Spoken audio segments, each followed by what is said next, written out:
the culture of the company as I came into it had changed, and I just didn't agree with it. And I was just a little tired, and I thought I could take my skills and go anywhere.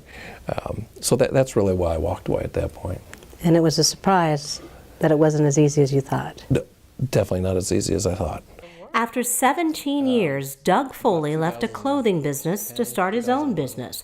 But the startup company never started, and Doug was out of work. It's scary not knowing what you're going to be doing, who you're going to work for, am I going to find a job? It didn't take Doug long to realize that he couldn't rely on the newspaper to find a job. So he sought help from someone he knew, someone who had started a ministry to assist the unemployed and underemployed. That ministry is called Passport to Employment.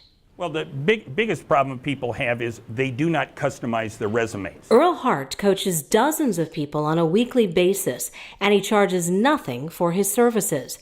He and his team of volunteers have helped more than 1,100 people in 8 years get full-time employment. Just felt like things were changing and felt that my job was a little less certain, and so it kind of prompted me to begin looking. Debra Bracken, a single mom, says she just landed her dream job. She, like Doug, gives credit to Passport to Employment. What it did for me is it helped me to update my resume so that they'd even look at me for the position when I applied. Debra learned that when a computer is sorting resumes, it's looking for key words. Innovative was one of her key words.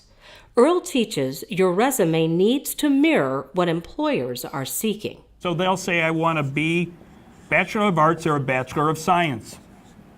So what do I tell them? Well, I have an MBA.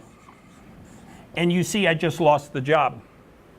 Because they didn't ask for an MBA, the perception is under an MBA is that I'm overqualified and I'm going to expect too much money. Sometimes timing is wonderful, sometimes it's not. I understand. So I call that the perfect storm, Claude. Okay, I've been there. I've been there. And so you lose, it sounds like, perhaps the family that you've known. Yes. And your job. Mm-hmm. And where do you go? Well, that's a great question, because at that point in time, I'm raising my 2 children by myself, okay? And I'm trying to find a job that gives me the flexibility to be a dad. And I initially reached out to Passport, and I thought, okay, I don't need this. I've been doing this for 21 years. It's not that big a deal, okay?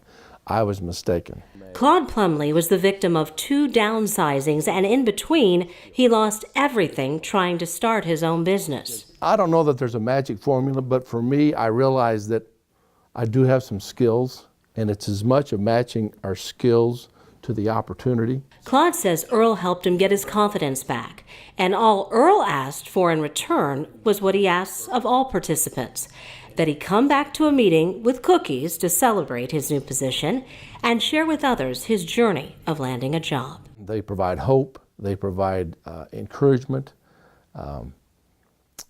I'd recommend it to anybody. To find out more about Passport to Employment, go online to golove.org/passport. I'm Pam Elliott for Boomer TV.